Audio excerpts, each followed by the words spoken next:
하나님의 말씀은 시편 125편을 보겠습니다. 시편 125편도 이게 이제 순례자의 노래, 성전에 올라갈 때 불렀던 시에 속해요.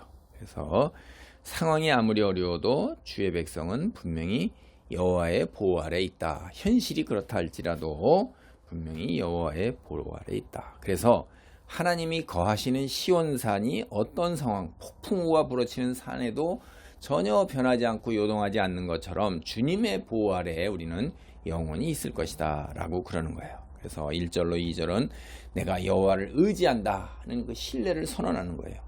1절입니다. 여호와를 의지하는 자는 시온산이 흔들리지 아니하고 영원히 있음 같도다. 산들이 예루살렘을 두름과 같이 여호와께서 그의 백성을 지금부터 영원까지 두루시리로다.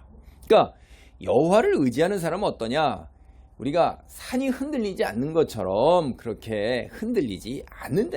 믿음이 요동치지 않는다는 거죠. 그래서 여기에 이제 의지한다 하는 것은 전적으로 신뢰한다는 거예요.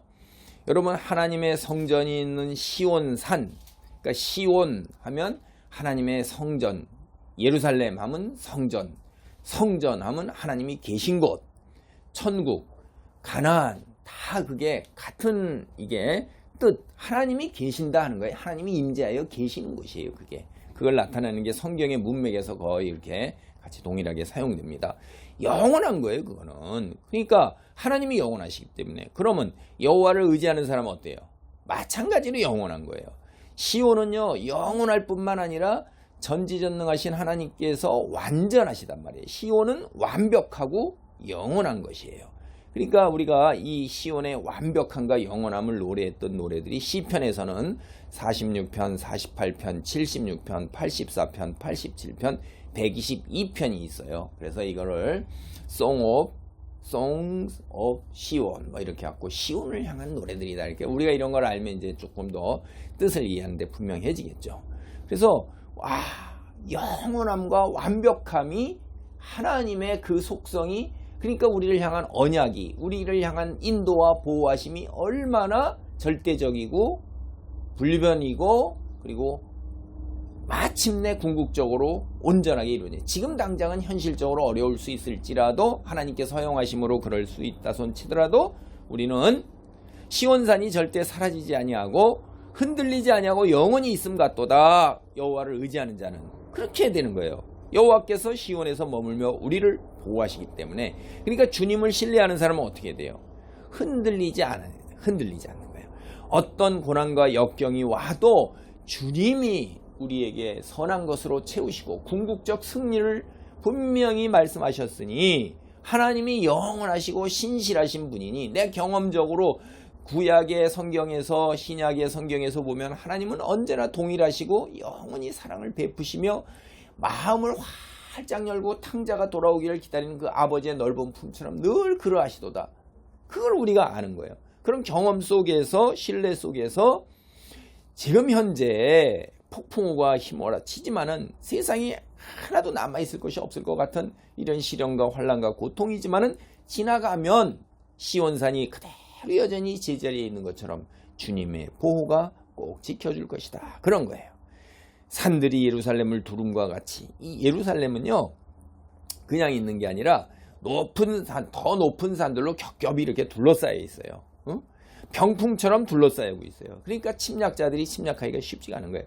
그렇게 산들이 겹겹이로 높은 산으로 둘러싸여 있어서 예루살렘이 보호가 된단 말이에요. 그래서 하나님의 보호막이 여호와께서 그의 백성을 지금까지 영원까지 두루시리로다. 지금부터 에워싸고 있단 말이에요.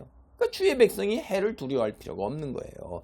우리 눈으로 볼 때 실제로 예루살렘을 쳐들어와서 그 아시리아나 바벨론의 세력이 겹겹이 두르고 있었을 때 사람들이 다 포위가 계속될 때 얼마나 무섭고 두렵겠어요.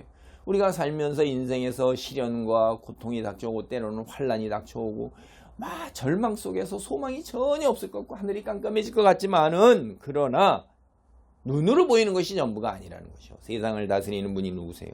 하나님이세요. 세상을 창조하신 분이 누구세요? 하나님이세요. 우리에게 생명을 주신 분이 누구세요? 하나님이세요.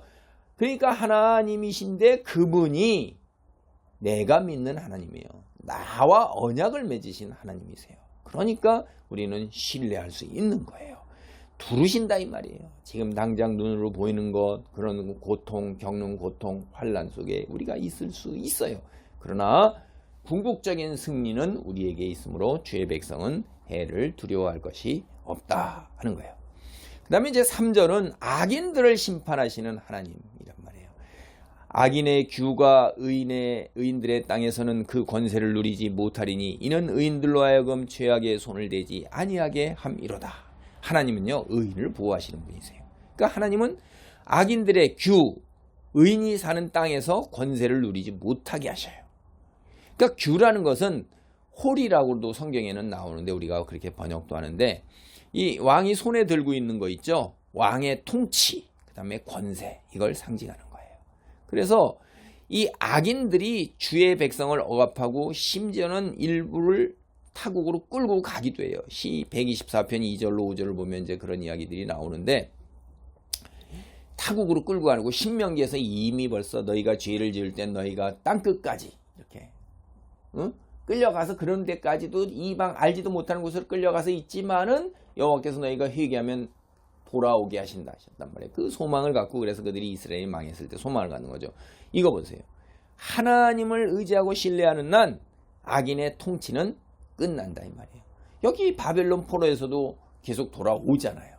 그러니까 오늘날도 온 세상이 이 공중권세 잡은 자가 악한 세력이에요. 때가 얼마 남지 못한 걸 알고 분기탱천하고 거기에 내려서 광란을 하고 있어요. 그러니까 예수 믿는다는 것 자체로 핍박을 받는다라는 얘기를 하셨어요. 그러니까 우리가 이 믿음 속에서 믿음 때문에 나의 탐욕으로 인해서 경제적 파탄이나 나의 생활에 잘못된 것으로 인해서 내 몸에 병드는 걸 얘기하는 게 아닙니다. 나의 탐욕 이런 게 아니라 나의 죄값 이런 게 아니라 하나님을 믿고 신뢰하는 것으로 인해서 어려움을 겪는다 할지라도 잠깐 순간이고, 또 때로는 나의 죄값을 치르는 것 때문에 이스라엘처럼 그런다 할지라도 하나님께서는 돌아오게 하신단 말이에요. 그러니까 악인들이 의인들을 오랫동안 다스려? 그건 될 수가 없어요. 악인들의 지배를 받는 의인들, 악인들처럼 되고자 하는 유혹을 우리가 받을 수도 있어요. 공의와 정의로 심판하신 하나님, 악인들의 행위로 가려져 있기 때문에 의인들이 악인들로 전락하는 일을 막기 위해서라도 하나님께서는 악인들이 의인을 지배하는 일이 지속되지 아니하게 하신다 이 말이에요. 의인들로 하여금 죄악에 손을 대지 아니하게 함이로다. 그 권세를 계속 누리지 못하게 해서 성경이 그렇게 얘기하는 거예요. 하나님께서는 속히 역사하실 것입니다. 그 다음에 이제 우리는 그러기 때문에 하나님이여 우리를 선대하소서, 좋은 선한 것을 우리에게 베푸소서, 언약에서 약속하신 거로 우리에게 은혜를 베푸소서. 그게 선대예요. 4절로 5절이 그겁니다. 여호와여 선한 자들과 마음이 정직한 자들에게는 선대하소서. 자기의 굽은 길로 치우치는 자들은 여호와께 죄를 범하는 자들과 함께 다니게 하시리로다. 이스라엘에게는 평강이 있을시로다. 여호와를 마음이 착하고 정직한 사람, 여호와를 경외하여 곧은 길을 가는 사람, 주님의 사랑하는 자녀들, 언약적 관계에서 순종하면 축복이라 하셨사오니 그걸 근거로 축복해달라고 지금 기도하고 있는 것입니다. 반면에 굽은 길로 간다는 건 자기중심주의에 자기를 사랑하는 거예요. 하나님을 거부하고 자기 쾌락을 쫓고 자기 탐욕을 쫓는 사람들, 이게 올바른 길, 그 길이 아닌 굽은 새 길로 가는 거예요. 잔머리를 부리는 겁니다. 이 땅에 있는 것들의 탐욕을 채우기 위해서. 그래, 의인이 복을 받고 악인이 벌을 받는 것, 그건 뭐예요? 세상을 다스리는 진정한 통치자가 누구냐? 하나님이라는 거예요. 그래서 악인을 벌하시고 선한 사람을 선처하실 것이다 하는 거고, 이스라엘에게는 평강이 있을지어다 라고 축복 기도를 하면서 이제 이거를 마칩니다. 주의 백성들은 그들을 선하게 대하시는 하나님 평강을 누리게 될 것입니다. 할렐루야. 하나님 감사합니다. 우리가 주의 백성입니다. 언약 관계에 기초해서 우리가 하나님께 간절히 아버지 하나님 우리를 선대하시기를, 또 우리에게 평강이 있기를 간절히 기도합니다. 주여, 주님의 말씀 안에 머물며 순종하는 자들에게 주님께서 한없는 자비와 인애와 긍휼과 사랑을 허락하셨사오니, 약속하셨사오니 그 약속 그대로 이루어 주시고, 우리가 이 약속을 받는 하나님의 자녀로 백성으로 설 수 있도록 우리를 보호하시고 인도하시옵소서. 권능으로 우리를 덮으소서.